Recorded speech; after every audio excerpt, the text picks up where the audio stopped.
Hi, everybody. This is Tom Moran with the All Hazards Consortium. I'm really excited that you're able to attend this training course focused on managing your storm expenses, right? We got three people on the line with us today. So first, I'm going to introduce John Molnar. John is the program manager for the All Hazards Consortium. Dave Vanderbloemen has been a senior official, if you will, in the electric sector, 30 plus years at Dominion Energy, and also is one of the instructors for Storm School. And then our presenter today, our teacher today, is Jim Nowak, also from the electric sector for many years now with ARCOS. So John, let me have you introduce yourself, Dave, and then Jim, will come back to you finally. John?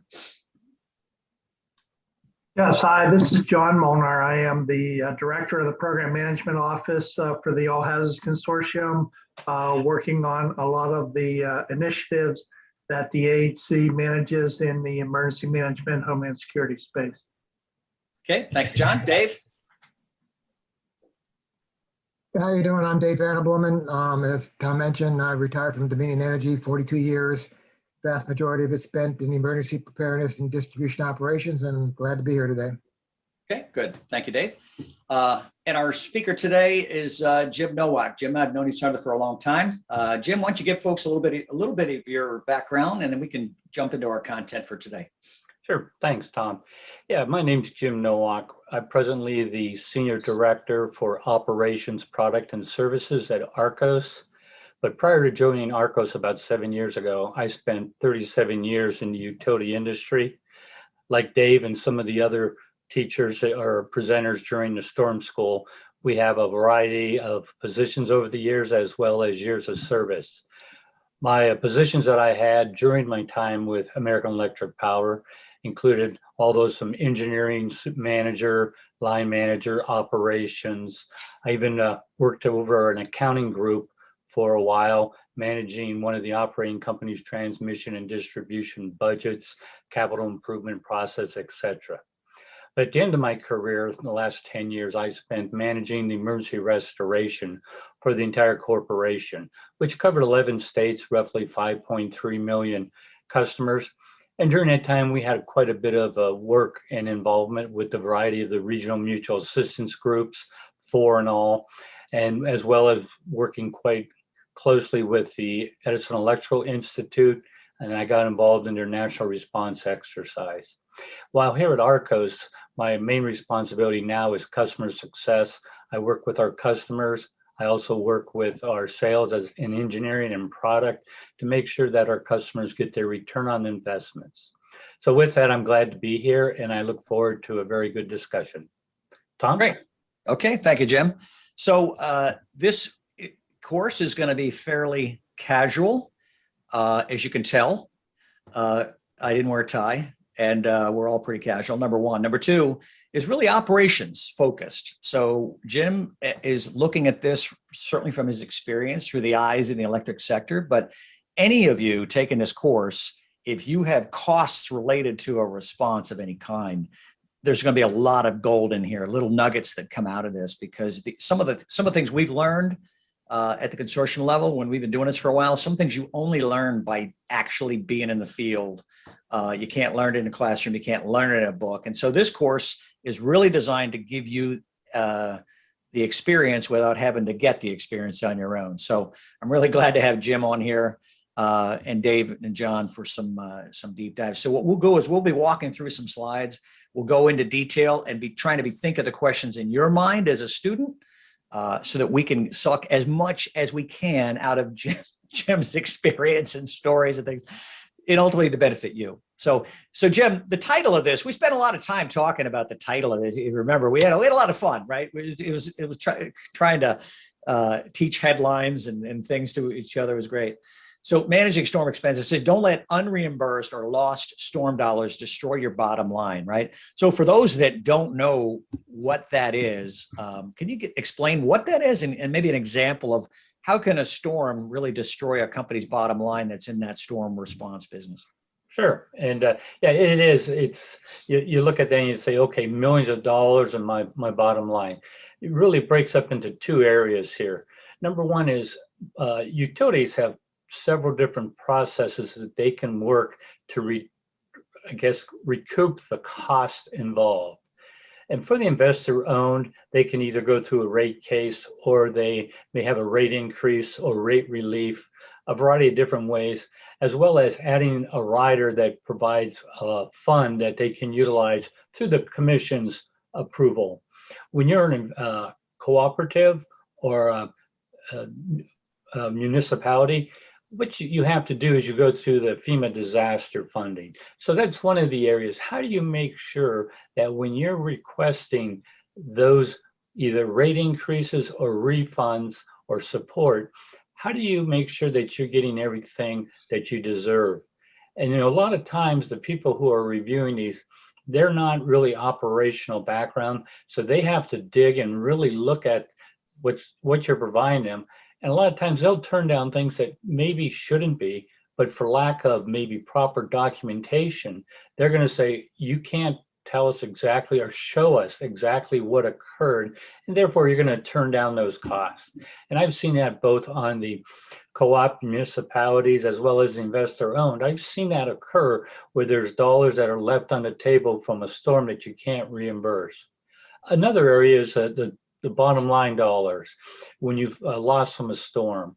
If you're going through a storm and you have 20 hotel rooms saved, or even 200 hotel rooms saved, and you only fill with 150 basically teams or two-person crews, then you've wasted money on those 50 extra rooms.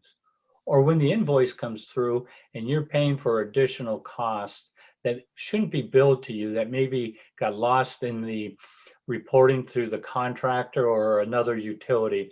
So having to make sure that you capture everything as it's occurring at your location is really important to make sure you don't lose those. The one thing I look at it is the crews, they always know how to put up power. They do it safely, they do it quickly. And as long as you give them the right equipment and you give them the right logistics, which Aaron talked to earlier about logistics, once you make sure that all that occurs, you're really just let them go. But what occurs in the back office, the management, as well as the, I'll call it the accounting group, those who are tracking what's occurring daily and making sure they're getting the proper documentation. That's really an important part. And finally, I'll just say, Tom, that when it's all done, it's really the chaos that you believe is done because everybody's power's back in. But this is the chaos after the chaos, or the storm after the storm, when you're receiving those thousands of invoices and just trying to make heads and sense of all those invoices and properly classify them and pay them quickly, because the people who came and helped you, especially the contractors, they're having to fund their employees, fund their pay while they're waiting for their payment. Hey, Tom, Jim, I know it was a little long, but I hope that really helped. That was great. Jim, That was great. Jim, John Molnar here. Help us with the how large are the expenses that you could deal with in either like a medium or large type of storm? Like, what is what's the spectrum here that we're actually dealing with in the amount of cost that you're really trying to control here? Yeah. Good question, John. And the first thing I would say about that is you really look at the size of the utility. So coming from American Electric Power, they had a little over 5 million customers. So that was what I'll call a large. And if you have the three categories, small, medium, and large, it was in the upper portion of the large. But with that said, there can be hundreds of millions of dollars that are spent for an event. So when that occurs, you're looking at large dollars. Now you get down to a smaller company, a utility that maybe has 50,000 customers, or maybe 100,000 customers, or possibly even less. When you look at bringing someone from outside to help you, their range of their cost for them, for the actual employee, plus the equipment they're bringing in and overhead, can go anywhere from low, like 100, 150, up to $300 per hour. So when you look at that, and depending if you have 100 people on your property, you multiply, $300 times 100 times 16 hours, because they're working 16-hour days. So you can do the math, but I can see easily for those smaller ones, you're talking a couple $1 million for Yeah. a 4 or 5 day event. Yeah. Yeah. And that's it. This is an interesting kind of order of magnitude, John. That was a great question. And Jim, before we dive in, what are the big buckets of expenses, right? It's one, I mean, I know from my private sector day, I mean, labor is the big one, right? I mean, your man hours, woman, whatever the generic term is, labor hours is always the big one. But what are the big gotchas from a storm response standpoint? What are the other buckets of expense? There's lodging and food and things. What are some of the big areas that, from your experience? Yeah, and when we talk about labor, or at least when I talk about labor, I talk about the equipment that comes with them. So when I talk about the labor, they have to have their trucks. So you have that portion. And as you said, it is a big expense. It can be in the neighborhood of 60% of the total cost. Right. But when you look at the overall damage, that determines the next most expensive. It could be material, or it could be your hotel, lodging, or logistics portion. If you have a thunderstorm, you're going to have more minimal damage. You're going to be replacing fuses, etc. But if you have a hurricane or an ice event where you've got lines down, broken poles, then your actual material cost can really exceed. And if you have flooding or damage to a station, then you're just jumping the prices way out of line. They just jump up. But with that, logistics isn't far behind. When you think of, if you can put everybody in a hotel room, then you're getting by with probably $150 to $200 a night, but you have 2 people in it, so it's $100 per person. So you can really keep the logistics somewhat under control. But then you've got to feed them, you got the fuel. So I would say that material and logistics are probably swapped back and forth based on what is the actual damage. But those are the 3 buckets. I go labor, then I would go your logistics or your material cost.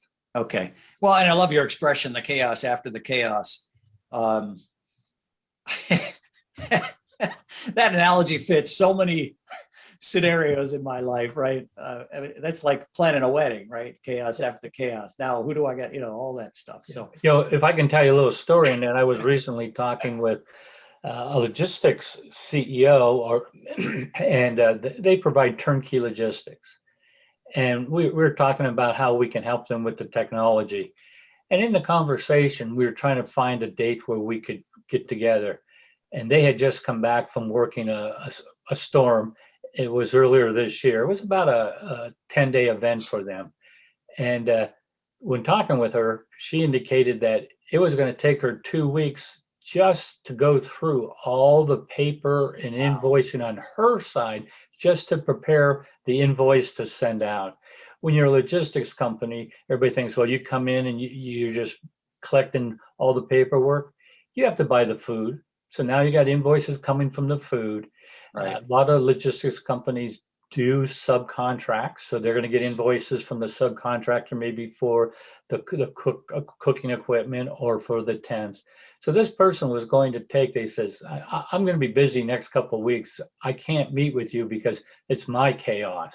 Right. And then now they're going to send it to the utility, who has to go over and look at all that and try to, again, make sure it's correct. We've got 25 of them, right? So, okay. No, I can see how it adds up. Well, that's why I think all of our instructors that we have to date have all commented the importance of this topic, because it's not taught, based on the conversations I've had with you all.